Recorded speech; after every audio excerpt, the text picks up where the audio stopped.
Good to see you again, William. Fantastic to see you again, Diana. So I'm pretty excited about hanging out with you today and chatting about a lot of interesting topics. Yeah, including the smart IT buyer seller workspace construct, which I have written down here, so I'll make sure I got the words right. Can you tell me more about that?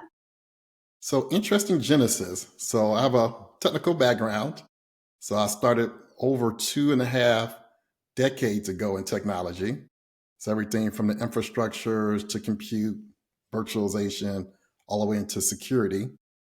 And the last decade or so, been doing a lot of work with very large national resellers and solution integrators and consultants who help implement and design technology solutions for customers. So everything on the IT side and everything on the cybersecurity side. So I've just been noticing a lot of trends here in the last couple of years where there's just a lot of noise in the technology marketplace. So from IT standpoint, I'm just noticing the CIOs, CTOs, and CISOs, uh, them and their teams are spending a lot of time trying to vet new technology, bring it in house, implement it, operationalize it, and just bring value back to the business. So I just had an idea of I wanted to talk to cool people in the industry, people from marketing, people from sales, from the large organizations. And then for the folks who are bringing innovation to the marketplace, a lot of the startups talk to the founders on what inspired them to come out with this new technology and go out there. Because I'm really trying to help IT better support their business. Best way to do that, I think, in a lot of cases, is help talk to the people who actually sell the technology in the marketplace and see how they can help IT. So So it that's sounds kind of like the you're kind of genesis the of it. opposite of me here. Like that's my goal is I'm not actually in IT. I'm more of what you call being around it. So, and my goal has been increasingly getting to know the people who are buying IT and cybersecurity products so that I can help them more, be better at my job, help and just help anyone who's building these kinds of innovative solutions or even just like upscaling legacy solutions, just help them understand the actual value to people.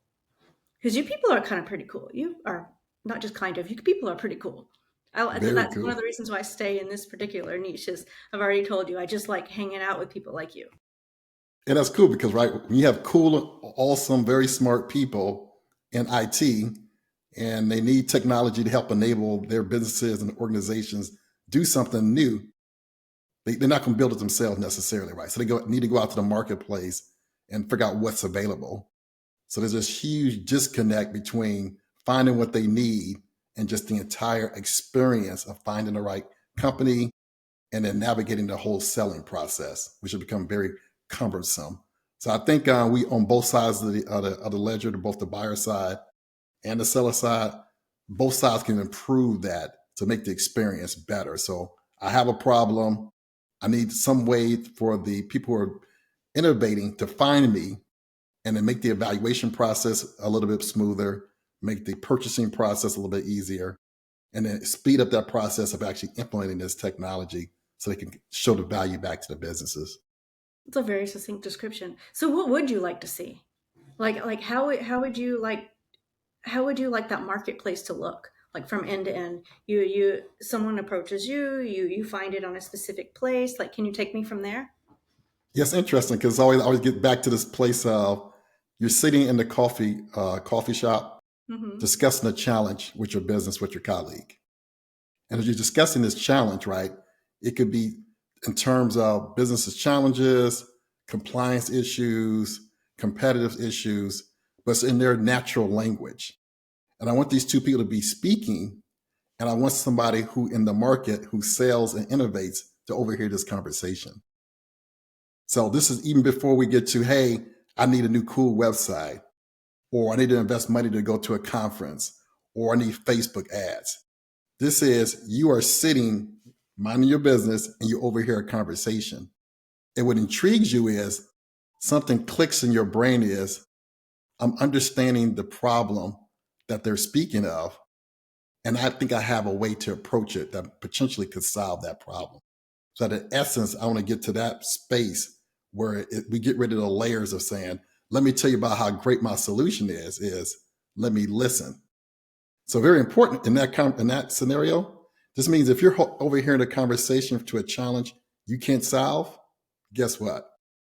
I'm not going to solicit them. I'm not going to take their email. I'm not going to invite them on a webinar because I don't need to. Because what I do or somebody else does with their solution as a seller, I'm looking for people with problems that I have solutions to.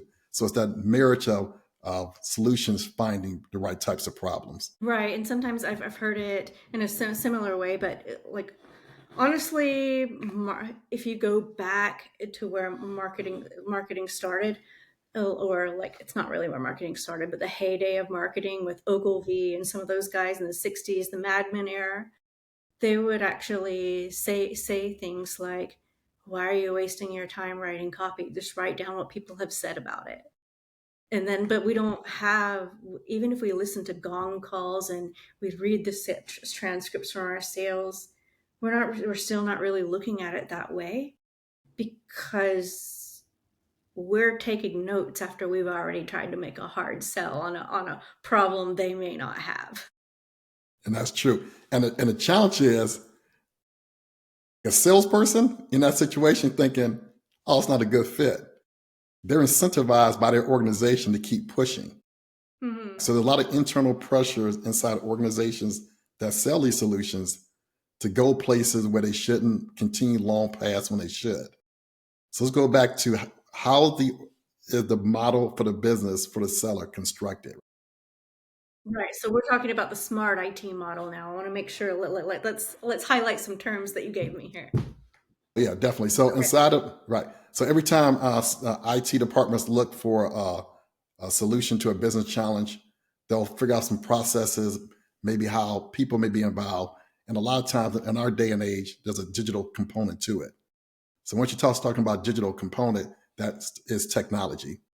That could be an HR system. That could be a ticketing system. That could be a mobile device system. But there's a lot of complexity with those digital capabilities that IT has to translate. Internally, they're hearing about these business challenges. We need to send people home to work. There's implication from a technology standpoint. So they describing what they look at. They got the enterprise architecture, figuring out what capabilities do we need based off our business requirements. And then at that point, when they come out with an approach, they say, we need some technical capabilities in these particular areas to make something happen.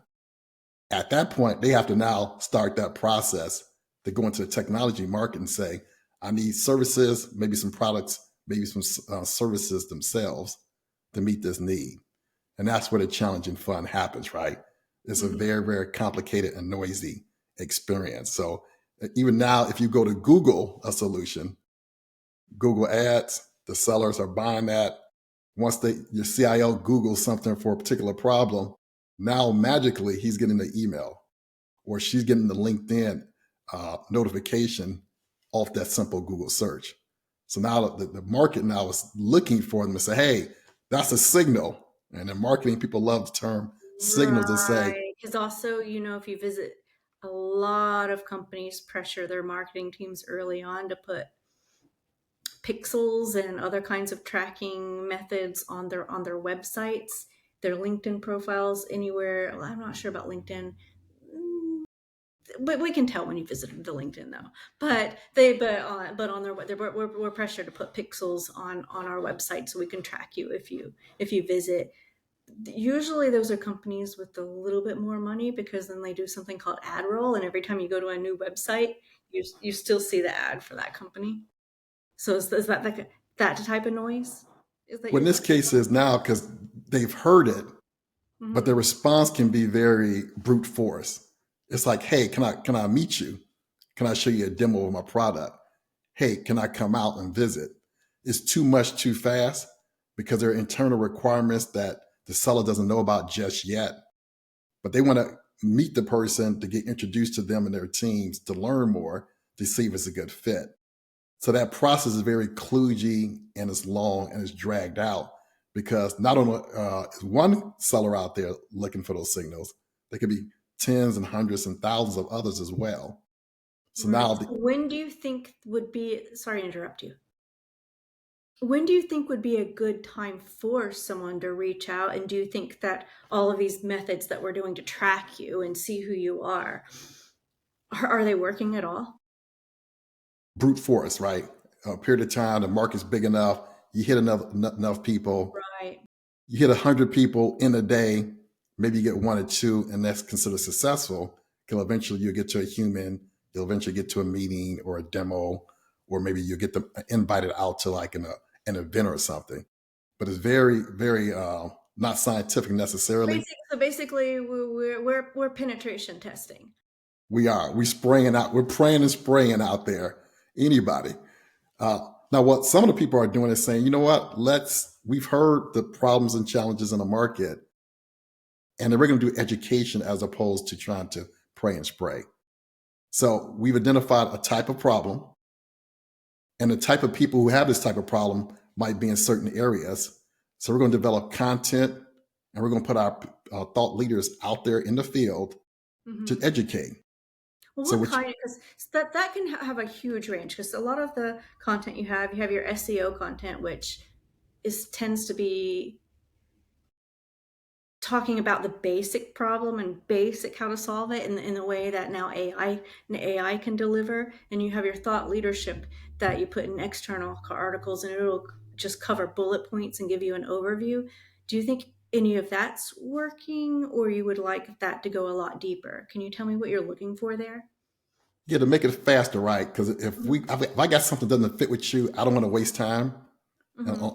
I need to go find somebody. I need to go find the people who have the type of problem that my solution is built for, which gets into how did you build the solution in the first place? Okay, so you do want to see more content on how and what how and why we built something. And Can would we and do you prefer it to be really when you're doing discovery, do you prefer it to be really high level or to start to go in deep into the tech? tell me how the actual people and the organizations will interact with your solution? So it's not how fast it is, how much it costs, how easy it is. It goes back to that conversation in the coffee shop. Hmm. Maybe the conversation was, hey, we have these long lines at our cashiers at our 1,000 stores across the country, and the lines are too long. We're hiring more people physically to come in and do more cashiers. Maybe we need another way to take some of those people off the line and digitally allow them to actually purchase to move the line through faster. Something like that, right? Yeah, that, So that sounds that sounds right. That sounds kind of similar to how I've heard another security buyer speak of things. He wanted, like he says, what's missing. I'm trying to remember everything he said, but basically he needs to be able to sell to his board or CIO, CFOs, whoever is at the top that's above the security buyer. Because they want to know the business case. They want to know how many fewer or more people they're going to need to hire, who they're going to need to deal with. So you're getting at that level. right, 'cause you have to translate that, right? 'Cause you want to make sure you're building the right type of solution. I need notice it affects the dwell time of people waiting in line, and that's important for enough people. Maybe I'm building some type of technical solution that allows you to streamline the number of workers you have to put on the front line. And you put that in the description when you talk to people. That's a very natural conversation. Oh man, you got so many people waiting here. You know, with the new mobile apps, you can speed up this process. Maybe you can convert more of these people online before they even drive to your store. And then you'll have some obvious, what you call it, objections, right? But when you're Hmm. building your solution, you have these objections that for your target customer in mind already. And you're describing it in story format to let them know here are some of the challenges and how we get around that up front in a natural way. So when you get to like, oh man, don't, oh, that's interesting. And as you listen to it, it's like, oh, they understand what it looks like in a retail space and a digital space. And they're talking a language that makes sense. So if they say, yes, come on in, they'll be able to help their internal colleagues also ask questions and inquire about what your solution looks like. Right, and I like that kind of analogy talking about the retail space. And can we take it a step further? So we should also do our storytelling initially around certain verticals and use cases to make it like easier to understand. Correct. Because maybe it doesn't. It works great in retail, but maybe it doesn't work great in healthcare Okay. or in construction. So this is leading to you when you're building this solution, you're figuring out what industry this really, really helps out. Because if it's too generic and too broad, you should actually go to market with this solution, it could be lost in the noise. But maybe you solve a very specific problem in healthcare versus retail, retail versus legal, legal versus entertainment. Do you really, really want to know what this problem is and feel comfortable that you can make something at a quality standard that you can actually put into a business model where you can function, that you can support it and innovate over a period of time. So we'll probably get into this here, but if you build a business model that's weak with a great product, you could be out of business in 2 or 3 years. No, Uh, exactly. So it's like if you're selling to everyone, you're selling to no one. Like I've had this conversation a lot, and a lot of marketers, and then the salespeople get a little bit of afraid of missing opportunity, so they're like, I'll just grab everyone in the beginning, and maybe you can do that a little bit when you're trying to find product market fit, but there's a point where they start going up a little bit, and then but I've heard the analogy of, I don't know whether it's dominoes or bowling. You knock one pin down, then you can grab, or one domino over, then you can take the next one and the next one. But you gotta get that domino or pin over first. You can't just, so maybe you're not a good enough player to get them all done down at yeah. once. And maybe you don't. And but also on a team size, we're going back to teams. If you have a small team when you're marketing and selling, we can't market and support all of those different use cases. Yes. And That that because gets that's to, hard yeah. work just to get one article or one campaign or the one continuous thought going. Yeah. And that's important too, correct? If you scale too fast and you may be hiring too many people too fast, and then guess what? And then a year later, you say, you know what? Oh, we may have to reduce our size of our force. We're struggling to meet our numbers. Well, you move the numbers up and hire more people because you thought you could scale it. But even if you can scale it and sell more, maybe you're scaling so fast you can't support the back end infrastructure to keep a high quality for support. Maybe your customer support starts to suffer. And a lot of times, this is how you build the business model for can you support it. So you may need to be happy with a certain number of customers, say per quarter, per year. Now, one of the challenges, obviously, if you get outside money, they're going to want a big return in a certain period of time. And they put a lot of pressure to say, every quarter you need to grow like this. And I've seen that too, but then I've also seen, so I've seen that kind of pressure where I go into an early stage startup and the founding team gets pressure from the VCs to grow a lot faster than they really need to, but they don't even have like like again, their product, they got funding for a reason. The product is there, kind of like it's early stage, but it's there. When you hire all those salespeople and all those advisors and two marketing people, they can't sell that story. They can't market it, and then the founders get really really stressed, and it kind of trickles down to where everybody's stressed. But then I've seen it where bootstrapped companies were just comfortable with these few little people, and everyone just worked like it was in Santa's workshop. But then we've also seen like the third case scenario, and I wonder, and this is where I'm getting at here, is when I wondered how it affected the cybersecurity industry from the opposite perspective of I'm seeing. Because what I'm seeing is internally they hired too many people, or maybe they just didn't have enough resources for what they were really trying to do. And it caused a lot of internal stress. But what is it doing to what I want to know is what it's doing to our customers. Because that's what I try to say of like, okay, we need to always show that we're showing value. We need to show up to these people. They need to be more than just a sale. Can you feel it when you've had too many salespeople and you're not getting enough support, or the messaging that you thought the messaging that attracted to you ended up not going through all the way down the line? yeah, also good points. Because think about it, because the founders tells the story better than anybody. Who does? The The founder. founder, Right, but and then it's usually their vision, which is not the same thing as what the product actually does right now. right, if you got the founder in their coffee shop over here and they're crafting their product to meet that need. If they go into front of people, they say, you're fantastic. And then maybe the next person hired knows the founder and they tell the story fantastic. Or you start to scale, and hire faster. The new people being hired may not be able to tell that story as well. So you're scaling, what do? You hire maybe like an enablement team. So now you're going to create all this material so the new people can learn it. And then you go out to the field and tell that story. Well, maybe it's not as good. So a year, 2 years, 3 years later, the founders' efficacy of telling that story isn't as good down here as it was the way they did it. Right, because there's also like when at the early stage you're not only buying a product, like these early adopters from these little founder, even if it's like an old product, but old product type, not a stereotypical early stage product, even if it's an older kind of product, but it's a small little team and they're doing things a little bit differently. Maybe it's a boutique and that's what someone really wants. Even so, you're buying the founders and their vision a little more than you're buying the actual product. So when you hire all these salespeople and marketers trying to pitch a product, they can only do so much because they're not that person that people want. Like Sam Altman comes in, he's created all these other companies, but they have to still use his name, or people will be like, well, what in God's name is this? Yeah.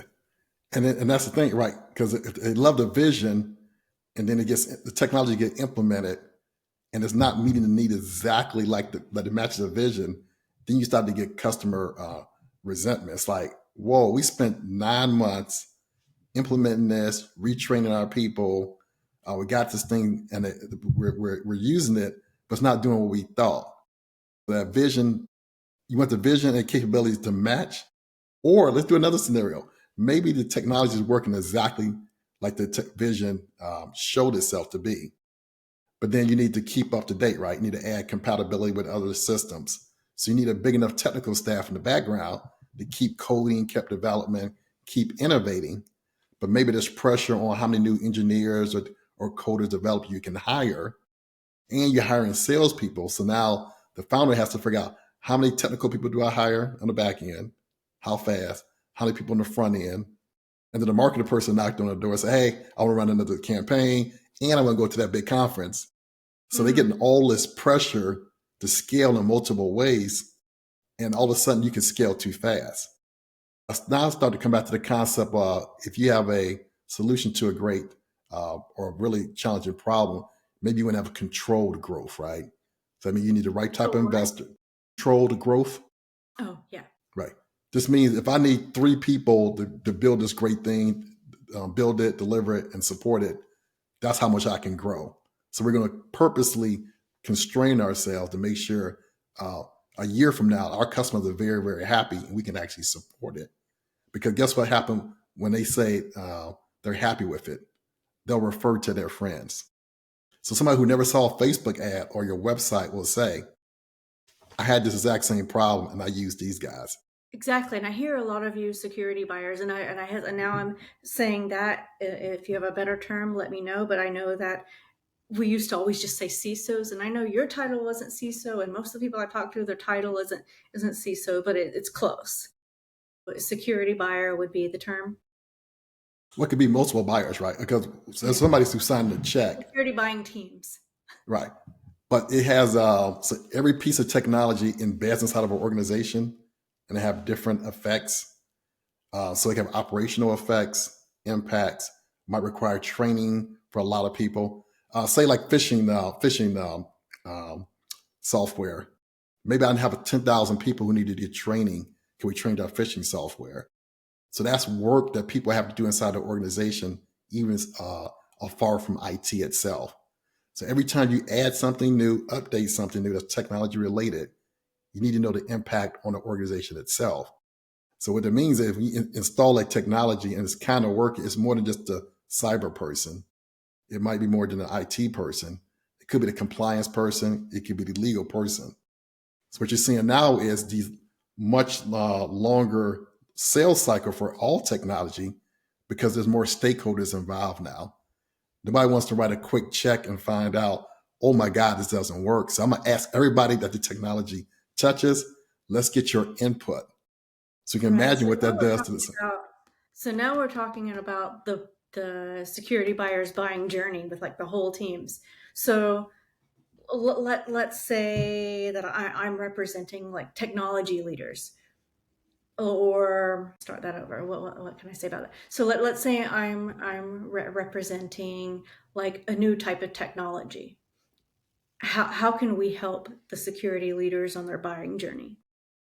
So you do the heavy lift. You need to understand how this integrates inside of an organization. So we used to talk about the old thing of sellers, listening more than talking. Because the Mm-hmm. more you understand how the business works, how their people work, the culture, the better it is for you to put the solution in place and implement it correctly. Enough training, enough hands-on, make sure all the testing up front is done. So when this is handed off and goes live, it's going to work there. Because you want to know the security technically bought it, but then maybe the network operations centers, the NOC, has an aspect to it beyond the SOC. And then maybe compliance teams need to interface with that. So now we're getting larger and larger beyond the initial people who maybe evaluated the technology. So maybe the technology works great, Mm-hmm. but the organization isn't structured in a way to actually use it. Used to be like some customers had the great SIM software. It was fantastic. Swift Army knife, could do anything you wanted to do. But you had to get evangelists inside your company to get training. And if one or two people, if that one or two people who knew it left, and then you ask for new capabilities, the solution could do it, but you may not have the people inside in the house to actually do it themselves. They may leave over a certain period of time. So this technology can't actually innovate and adapt inside your organization because it wasn't ready for it. And it's siloed with one or two technical people who know how to actually operationalize it over a period of time. So would you say this was a problem because the technology was too complicated, or because maybe the documentation wasn't good? It was a mismatch and the organization wasn't ready for it. So, Okay. so say I need 3 technology solutions, 2 IT systems and 1 security solution, but it's budget season. And internally you're worried about use it or lose it. So you put your bids in and maybe all 3 projects get funded. But then you look at the CISO, you're like, man, I don't have time to get this to the third quarter of the next year. So I'm not going to spend it. And then maybe the accounting team say, you guys said you wanted it this year. Are you ready for it? So maybe it's an internal pressure to buy it before you can actually implement it, which means it can Talking sit for about a a. maturity issue, how do we as sellers really know when you're mature enough? Like how do we figure that out? People need to have a system view. How does your solution fit in? How do you operationalize it? How hard it is? So when you're having the initial discussions from this the buyer side, do you think they're mature enough to actually take your technology and be successful? And you get a good sense of it, right? Because from a technical standpoint, and then just a user experience, you have a good feel for, can this organization absorb and be successful? If not, maybe your business model is no problem. Could we have additional maybe managed services? Maybe we have a consulting arm that does organizational change management. Maybe we have consultants who can do the help with the financing and the dashboarding from a compliance standpoint. You as the seller can have additional capabilities in-house and or an ecosystem so you can provide more services to package it to your buyer based off what you're finding out in a discovery process. So That's a good idea, actually. And I know some companies do that, but they're usually bigger companies, and they have where they've kind of like, oh, this is our platform and here's our managed services. But that's a good idea. It's like little ad hoc. We as okay, they could have some teams that are already trained that okay, for a certain time period, you maybe you don't have to keep paying us for like a full year, but for however long it you need to implement it here. When some guy leads, we'll come back and here's an extra, and you just pay us this extra fee for this specific service. and it works for I smaller like and that. mid-sized companies too. It's It, even it, more because even better because like, hey, you can't afford to hire a developer. You can't hire this whole compliance person, the security analyst developer. Guess what? We package it on our platform for these challenges to make it easy to onboard you. So maybe you don't have the technical expertise. We've taken care of that and offloaded it. And we need some type of transparency in the cost model Because Hmm. if you send somebody pricing for a platform play that does all this cool stuff, they're going to look at this and say, that's too expensive. That's where that education comes from. It's like, you could do it yourself. Here's what's on the market. Here how many people you might have to hire yourself. Just how long it might take you to do it. But we've taken it into consideration and we rolled this up to deliver a capability to you to offload this.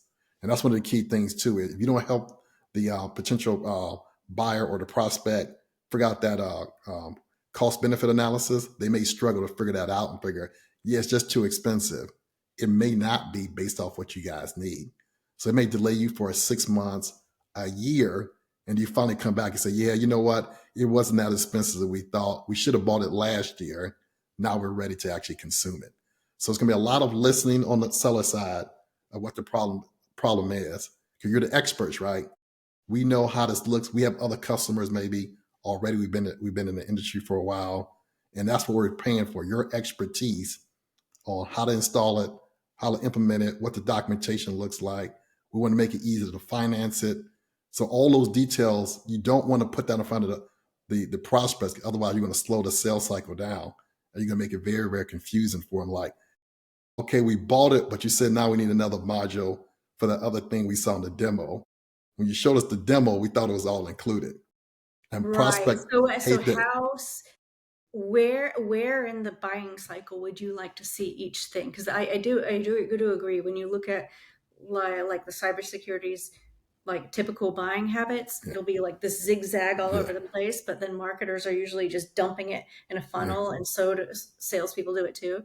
Like I know you get put in like a chain of emails that you get. Yes. Where how would you like that information delivered to you? When your team interacts with a prospect, you want that kind of confidence.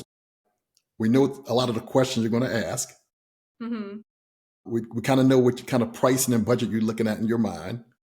We know all the operability questions you're going to ask, the compliance questions you're going to ask, who's going to install it, who's going to monitor it, how do we do change management. We've thought about this, right? These are things you thought about before you even went to market, right? Because you are the experts and that's what you want to showcase. So we're going to show a couple of things. We think in the first year, you can only do certain things. So we're going to price it for that first portion, letting you know in year two, we're going to enable additional capabilities for an additional cost.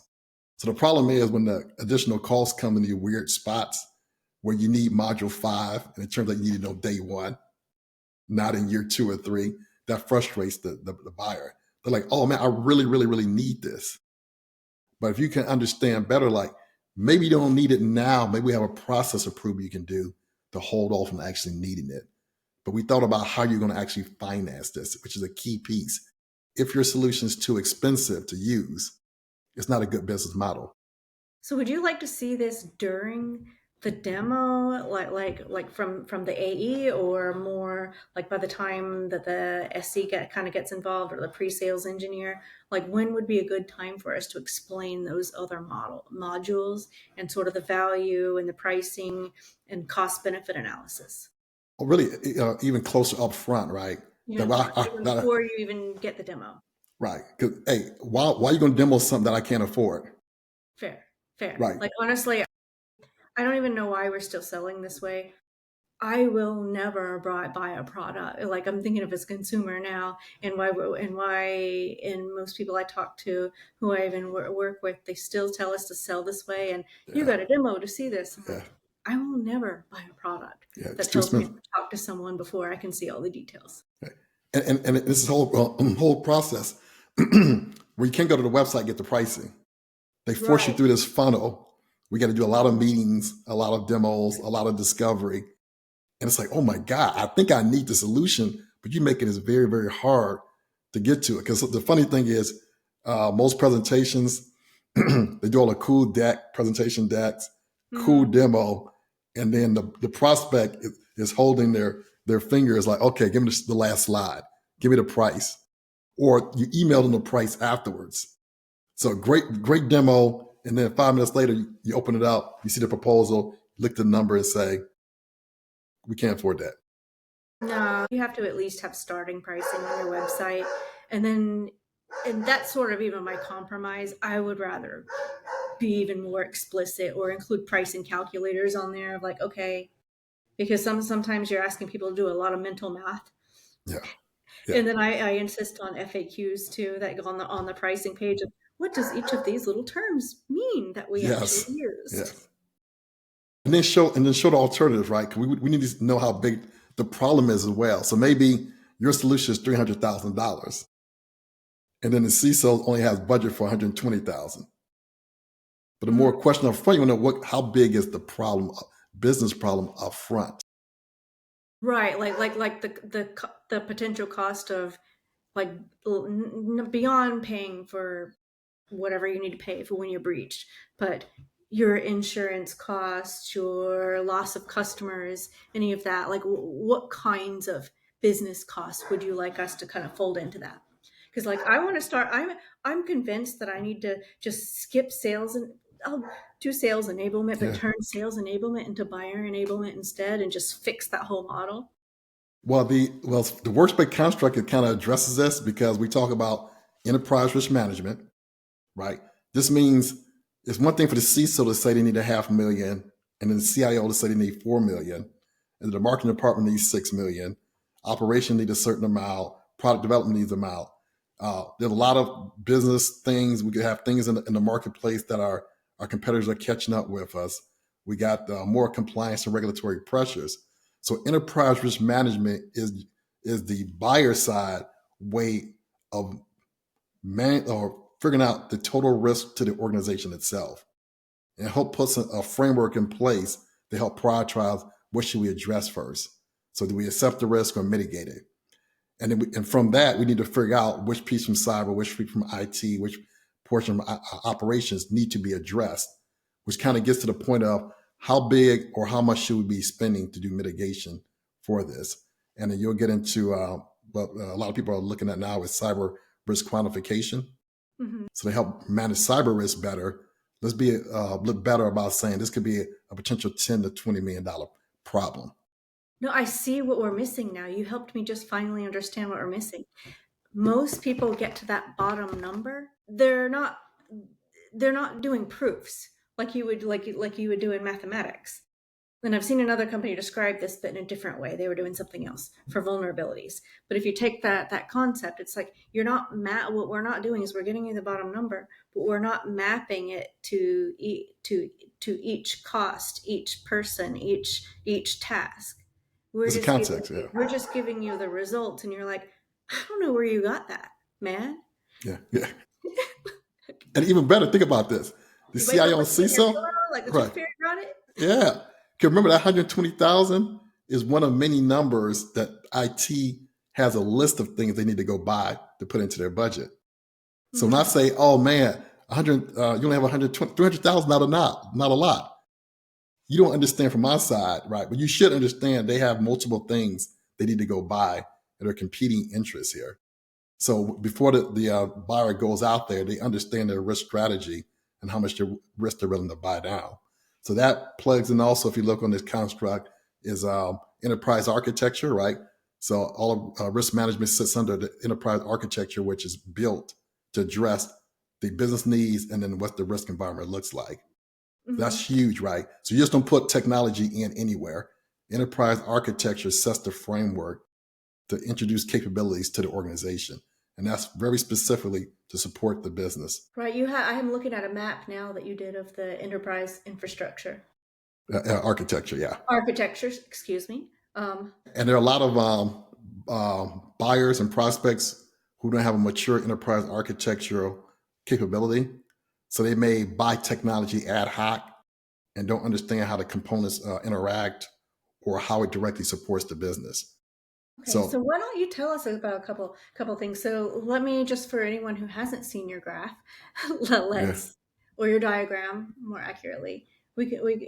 There's a few things that you have on underneath the smart IT buyer seller workspace contract.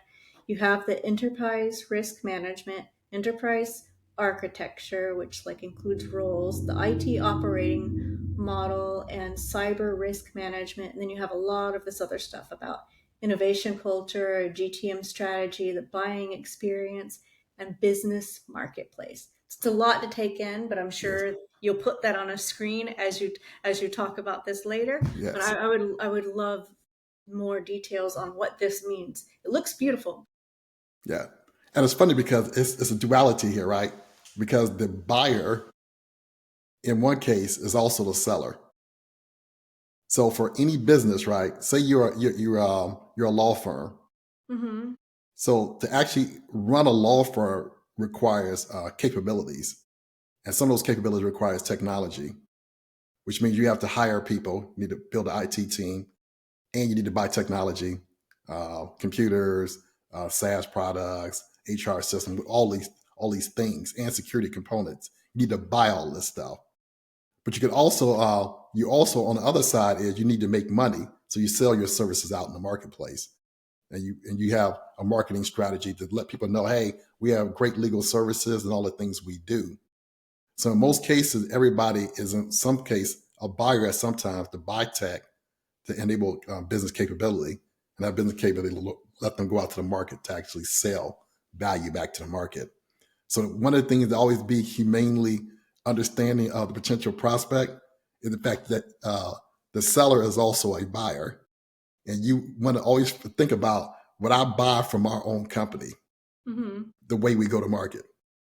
So if you're a CIO right now, and you get hammered by all these different people, kind of say, "Hey, I need you 5 minutes. Need 5 minutes. Need 5 minutes." If the CIO walked down to their CMO colleague and observe how their company markets out, would it look different? Will it look similar? Is it more humane on their side when they go to the market and have to go blast Facebook ads and LinkedIn, right? So everybody's selling and buying in some aspects to support their businesses. So I give you a lot of appreciation for how you structure your go-to-market strategy that's built off what value you're trying to actually let the market know that you have. So it's kind of different. So this construct is really to handle a lot of different types of personas, right? Because if we just take a seller, we could talk to their marketing people, maybe their sales VP, and then maybe their product person. And then we could also talk on the internal IT side and talk to the CIO, CTO, and CISO, right? And these different perspectives here. So the more the seller knows about kind of the pain points and challenges on the other side, the better they construct their business model to actually go to market more humanely and be more efficient. Right. So we need to think about like okay. So one of their so as a product marketing person, I typically do these early stage roles where it's a combination of product marketing and demand gen, a little bit of ops stuff. Nice. That sounds like I'm special forces. There you go. Next That works. next career maybe. Yeah. So one of the biggest issues we have is our teams are siloed and we're trying to bring them together to where we all have the same message. So it sounds to me like your IT, your CIOs, your CFO, and whoever else you have on your team, you guys are a little bit siloed and not kind of speaking the same language as well. Well, you got to be right because the silos can be happening on both sides. So Mm-hmm. maybe there's a disconnect between the company started. Maybe the company started 20 years ago. And then they have an entire product development team, and they do market research and figure out we want to do this new blah blah blah thing that's AI enabled, and they go build it. And based off how they're constructing internally, maybe the marketing team and the sales team isn't brought in till later. Right. So I briefly consulted on a product that did AI security, and it was one of the biggest challenges was knowing who was going to be on that team of like who the end users and buyers were going to be. Like, I don't know if it's a CISO, is an AI specialist, is an like is DevOps using this? Like who's dealing? Is it developers that happen to have like who in the world is this? and that's important, right? Because when you actually build the interface for the product, you need to know that, right? How are you Right, right. constructing the interface? And by the way, it's going to get even wilder, right? Because we have a lot of interfaces that are mobile or web. We're going to have a lot of new things where it's immersive environments, like with smart glasses and wearables. A lot of input will be Those are voice. scary. And that's a whole discussion about that because you really got to understand the user. And guess what? Every time you enable technology in a new way, you got Hmm. to understand the risk and that helps informs how you're going to build it. Can they afford it? If I have smart glasses, what are the privacy implications? So one of the things we kind of the main foundation of smart IT itself is right, maturing an IT capability internally for all these companies.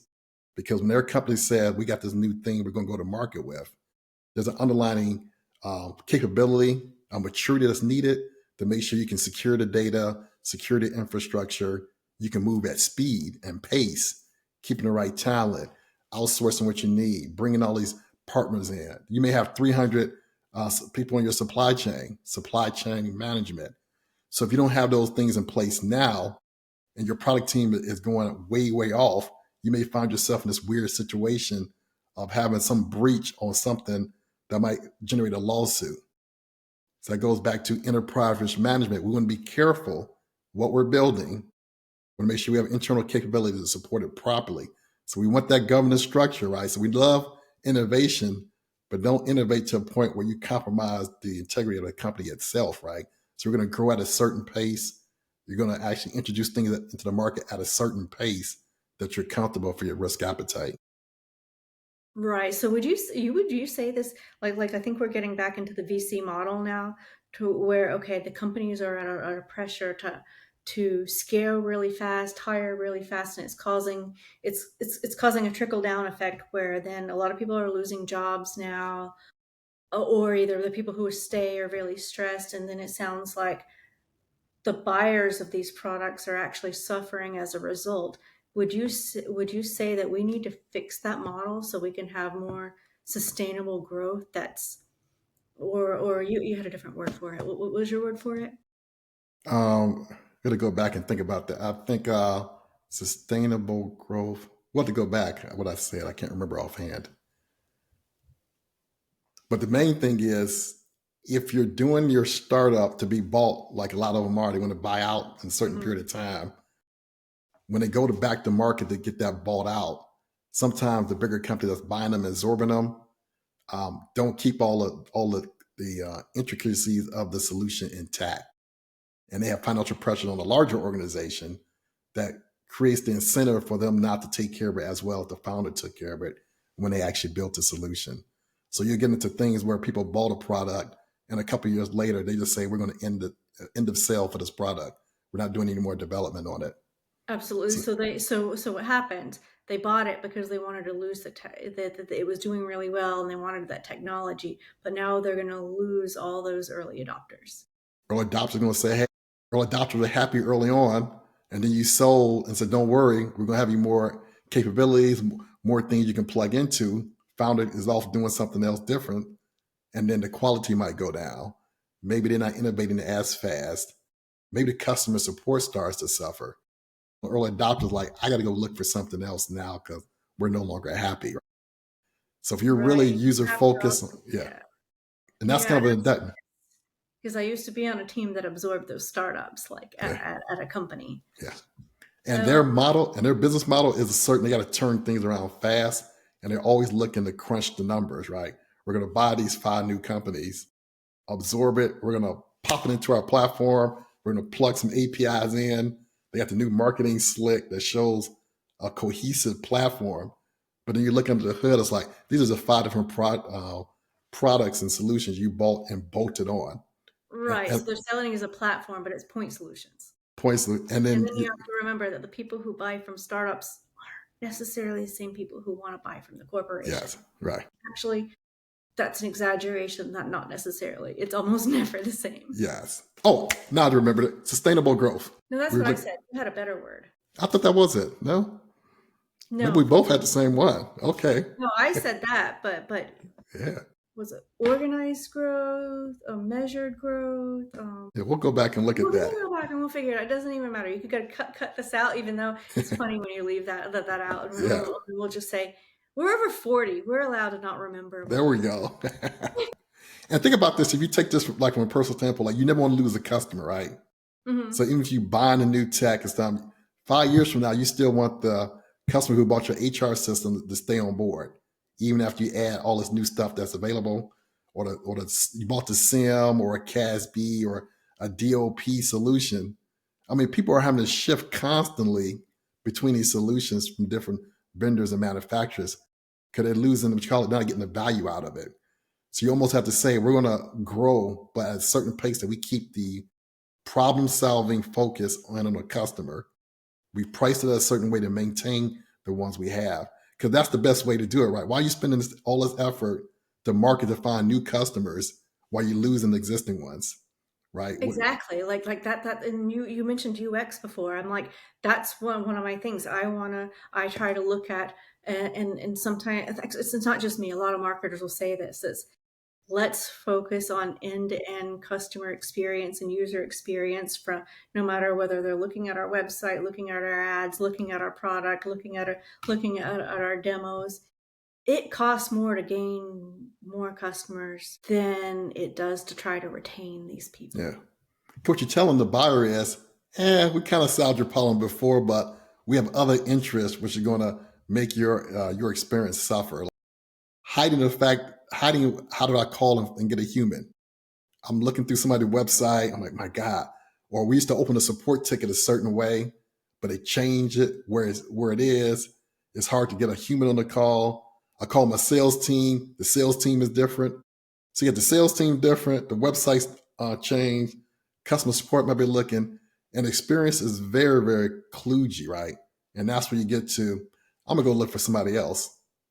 So would you rather get someone's cell phone number? Would you like a main line to call? Do you want to be do you want to be calling someone overseas who has their customer support team over there? I'm guessing no on that one. Would you rather a chat bot, an email, like Slack? What would be best for you? Well, contractually, when you started, you used to have an 800 number, and then you can call the sales guy in their SC, and the number was on their website. I logged into my portal, and here's the support number I called, and it picked up. So now you switched it, and then you switched it overseas, and then you switch from overseas. Now you have a chat bot in front of it. So the experience is constantly changing, right? So Right. so what's your value prop that we're going to make it easy to contact us because we sold you the solution. We know how the solution works. We have expertise, and we're going to constantly innovate, right? That's what you want to hear. We're going to constantly innovate, and we're not going to hide from you to make it harder to get support. So So then what without, we need to do then in that case is okay, as we grow, obviously the way to get in contact with people is going to change. We need to make it explicit. This is how, and then get in touch with you to let you know when something has changed. Hey, William, we just changed our number. I know you might have not seen that because you've got a lot of stuff on your plate. Here's how to get in contact with you. And by the way, here's something cool to read. Enjoy. yes. The other way is the way it happens is you're at lunch with your sales rep, and you're complaining to them because you opened a support ticket, and it's been 2 days, you haven't got a response back. And the sales team had to go back internally and say, hey, guys, can you look at this ticket? So you get a couple of things there, right? So if the product quality drops, it may trigger more support tickets. Okay. So instead of That's, more salespeople, we need more customer success. yeah, like cause once I buy it, I want a quality here, right? If I'm going to Mhm. use this solution for more than 2, 3 years, and you can tell by right the number of times people are switching partners and vendors, right? Not only partners for integration work or consultants, but also for the products themselves. It's a lot of shifting. You want to come out and say, yeah, our average customer for services is 5 years. They keep coming back. For our platform, it's like 7, 8 years, right? We're making sure we're taking care of them. And to be able to do that, you have to have a very, very robust business model to allow you to finance that, right? So sometimes you may have to have across the board increasing in pricing, or you may find other ways to become more efficient in the background, right? But that's the fundamental nature of running a business. So that business model isn't solidified. You have a lot of struggles across the rest of the organization. And then marketing saying, you guys are doing all these cuts for customer support, and I'm trying to run a new marketing campaign. And then the VP of sales said, hey, I need to hire more salespeople, but you got to put a freeze in over here. So it's this constant motion of pressure on the dollars on both sides of the coin, which is always fascinating to me. So it's like, so you got the greatest technology ever and people with the money, and they can know about it, and they still never meet. And that's some of the frustration, I think, for a lot of people, because I still hear say, William, we got the greatest product ever, and we're like in eighth place. Okay. So, Right. and then maybe it's great, but maybe it's too expensive. Maybe it's great, but maybe the interface isn't great. Maybe the product great, maybe the support isn't great. But when you talk to your peers, they never mention you.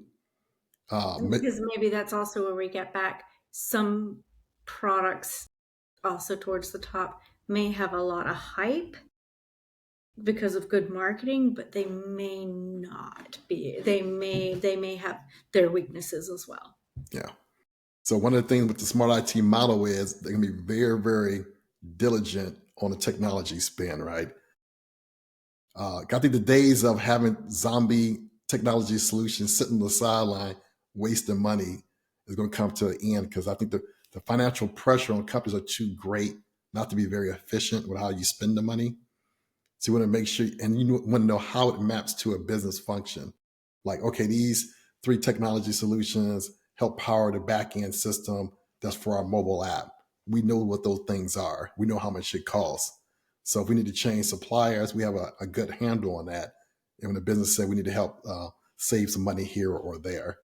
So it's just a fascinating way of just increasing due diligence and quality across the board. So So I really, how would you? So okay, I'm looking to see because you have some very specific questions here.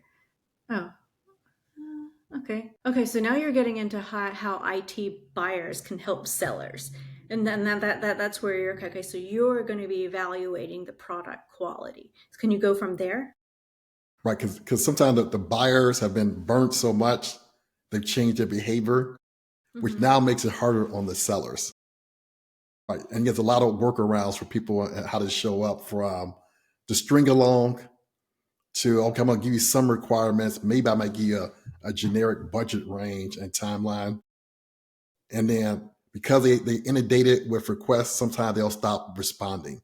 And once you stop responding and giving feedback to a seller, it really, really becomes frustrating because, hey, we met your team. You gave us access to a lot of people. We gave you a proposal. It kind of met the timeline and everything else.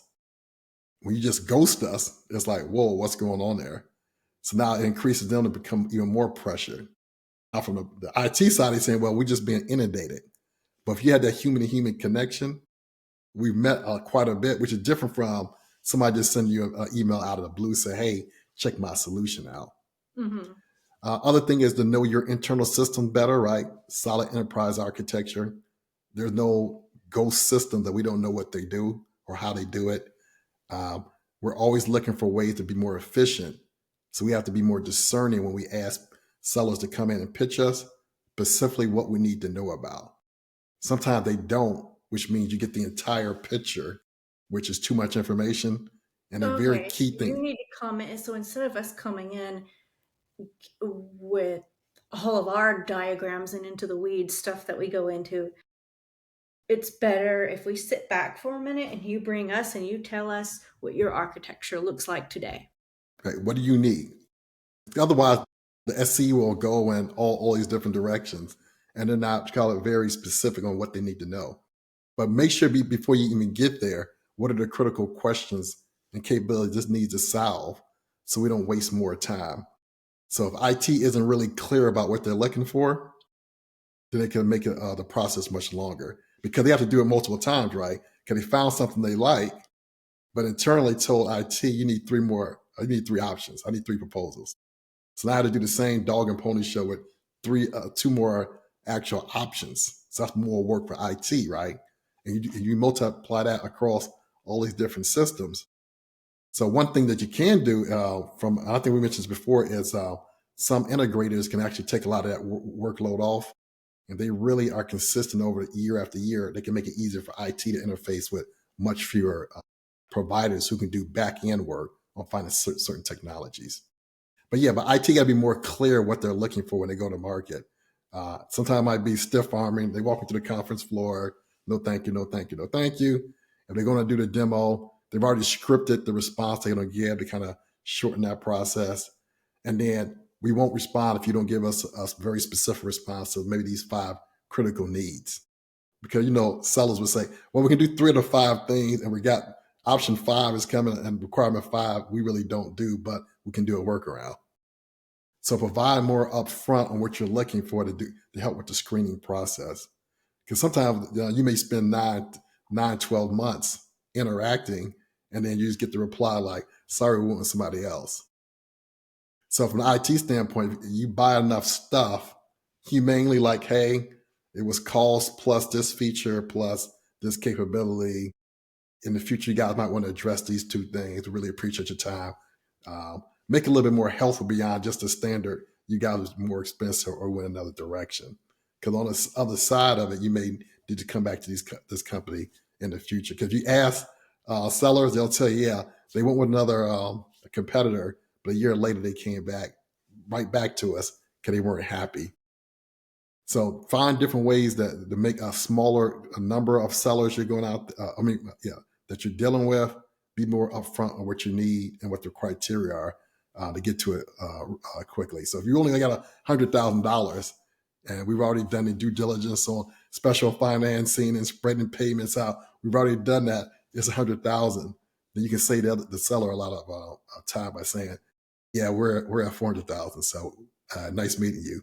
And then you just end it right there and save a lot of time. Right. And then that's not even the time to talk about price cuts or anything like that, because then it's like kind of seems desperate. Can you get a discount? So that's the worst thing, right? You're forcing salespeople to talk about 10% discounts early on. It's like, no, it doesn't meet our technical requirements or our compliance requirements. Like, we have data privacy requirements that you guys don't have. Well, can you get a 10% discount? Why are you going to give me a discount? About those, can you tell when people, or sometimes I read a lot of marketing websites, and I spend a lot of time sometimes actually talking to people who do this stuff. And then sometimes I find out that what's written may not actually be accurate. It's in their roadmap. Can you figure that out? Like, how long does it take you to figure, or if you can, like, how do you figure it out, and how long does that take you to realize that someone's doing that? You ask when you do things like, can I talk to some references who's already done it in my industry? And then if you're 4 weeks later and they still haven't come back with somebody, that's a sign. That's a bad sign. Or you can kind of trigger it when they say, we can do it through an API. So you guys can't do it now. Well, we can do it. We got some workaround. We can bring services team in to help do it. That's another way to figure it out. You guys can't do it. How many other places have you done it at, right? So you're trying to get to how long have you been out there doing it? And then can I actually try it out with my own data? And if you get kind of hesitant, you say, well, it's kind of hard to do it. The demo's easier, but there's certain things where they hesitate on their side to kind of give indication. Now, the ideal world is say, yeah, we can't do that. We're 3 years out from that. We probably won't do that. We can't support. That's the ideal state. But like you said, you have to ferret out from a conversation that, yeah, I don't think it's going to be a good fit. That makes sense. And it's kind of like another CISO told me that he'd rather people just admit that than exaggerate what they can do and just say, hey, this is on our roadmap, we're new. Like, but you can do this now. And if you stick with us, maybe later we'll do this. Yep. And some companies will be okay with that. But you're never going to earn back that trust that you lost. Yeah. And sometimes that salesperson is under so much pressure because maybe their territory isn't large enough, or they're relying on the marketing team to give them leads. So on the marketing team, because they're under that pressure for those leads, and because sometimes maybe we don't get to have the conversations that we need to really have with the people that we need to be having them with. We do the best we can with the information we're given, and that information may not be accurate. Which leads to the question, how many actual real potential buyers do we have in this area or this state or this country? You have some companies who kind of fudge the numbers with a national presence. And it's like 3 or 4 very, very large contracts, which making up 60 to 70% of all revenue. So it skews the number. So like if we had like 100 salespeople and they all had to work in one state, could they eat? It might be a no. But if you have a rep spread out one per state, so you're almost wondering like how viable is our solution? And then we're putting a lot of work in there. If the salespeople have to go this hard, instead of just telling the truth, they're trying to prolong it. They're under so much pressure.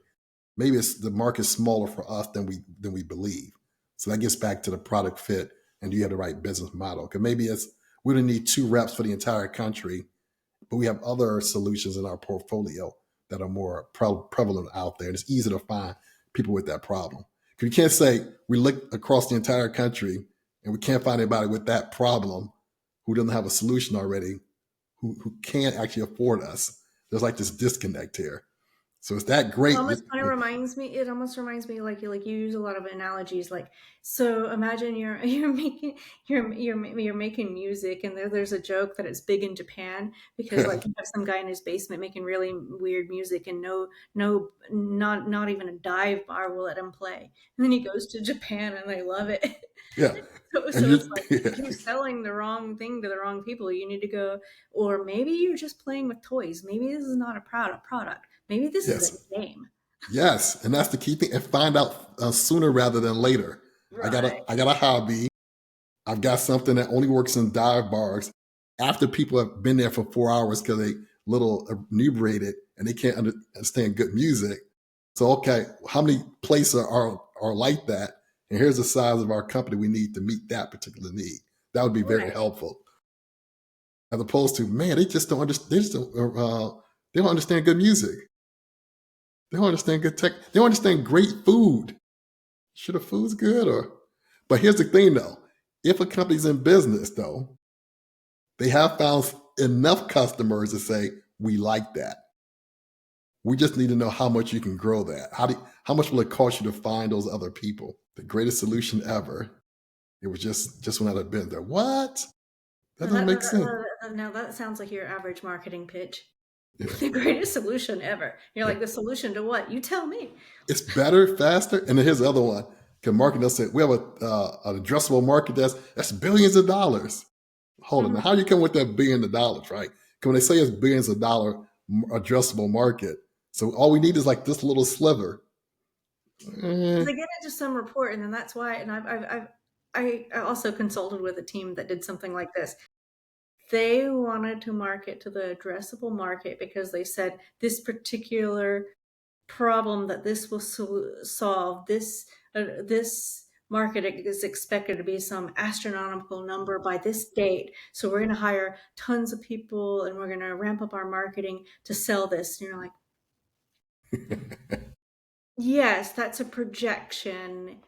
And there are a lot of people who had the same idea based on that report. So what exactly does this solve right now, and who would be interested right now? Yeah. It's because if you come back and say, we can't find them. We can't find them. Do they exist?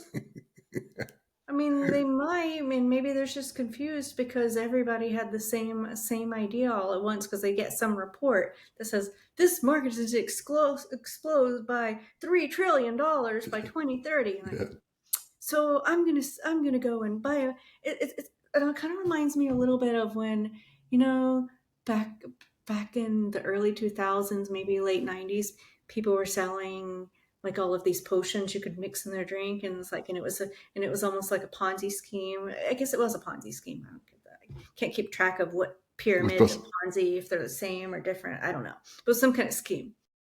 They go on because they thought that there was going to, and then people would say, oh, this is a millions and millions of dollar market. I'm going to go sell to all my friends, and then you sell to all your friends, and we're all going to be rich together.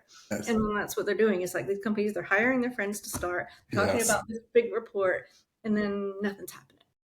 They got past their friends, and after that, nobody want to take their call. And then they go and figure out, okay, is it the pitch? Is it the message? Maybe we need to say it faster. Maybe we need to go to more conferences. Maybe we need to do more giveaways. And they like trying to figure out, where are these people, and why aren't they? Why isn't our message resonating? Right. I even found one. I talked to one buyer of a product for a place where I consulted. He was not using the product the way that they described. That's a good point. Not at all. Not even close. He was using it. I'm not going to say what it was. It's like, it's not something I advertise. I don't advertise like the consultant stuff on my profile for reasons like that. Yeah. A very nice guy. And I was very glad that he was honest with me, and I wanted to write a case study, but I wasn't allowed. But because of that reason, he wasn't, like, they were selling as some big platform that did X, Y, and Z. Yeah. There was a tiny little subset that they said fed into this platform. Yeah. He was only interested into it for that small piece. He would only validate And they would use him like in these reports and stuff Okay. to say that him or someone from his team was someone who would give them a reference or validate them, but they were leaving out the words and how he was using it. But it was this Cute tiny boy. little piece that was maybe at a stretch a quarter of what they were saying the product did.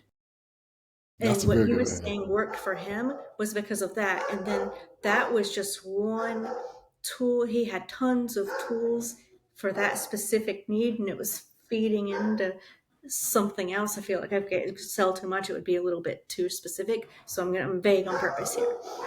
That's So it was yeah, one of like yeah, probably 20 to 50 of those kinds of things yeah. that he had that made up the bigger whole that he had that he was able to solve. So it wasn't really that product. That happens very often. It might be like GRC platforms where it never really implemented totally, completely the way it's capable of. They say, yeah, we just use it for that one report out of that one module. That's an expensive way to do it. It's like you can see, right? Because you look at the way technology implemented, it's like it's being used in a slightly different way. Everything's not turned on. And you wonder, did the use cases change? Did the requirements change? From buying it, evaluating, buying, and implementing it, why isn't it operating like that 6 months from now? And yet that's what one thing IT has to be good at, right? Reevaluate what the technology stack looks like. And can we change things out?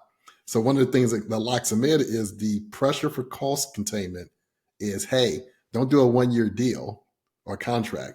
We can save money by doing 3 or 5 years and we get this great discount and the finance team loves it, which means you could be locked in for longer than you want to be. The So finance sometimes you're not, loves it, but I've heard that buyers hate it because then they might be stuck with the dud.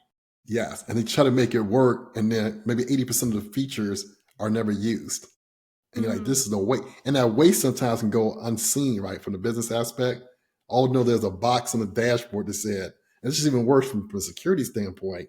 We bought these 5 security tools to mitigate risk, and we're going to help reduce risk by X amount of dollars, and we're safer. And then you go and find out 3 of the 5 aren't completely implemented. The other 2 aren't optimized. So if you redid your analysis, you'll find out they're not doing what they're supposed to be doing. So you're not mitigating risk the way you thought it was. It's more like a placebo effect. But everybody say, hey, dashboards are green. It says it's implemented. Great investment. It's like, is it? I think that's And why a lot of I've heard security buyers not even loving solutions that are just advertising as new dashboards now. They're like, I don't want to evaluate everything, have all that stuff. Just tell me how you fix it. yeah. Or the other thing is we have 70 controls just under security, not counting things that IT has. And they ran a Mm, penetration test from a third party and they got in, exploited some critical systems, and then no alarms went off.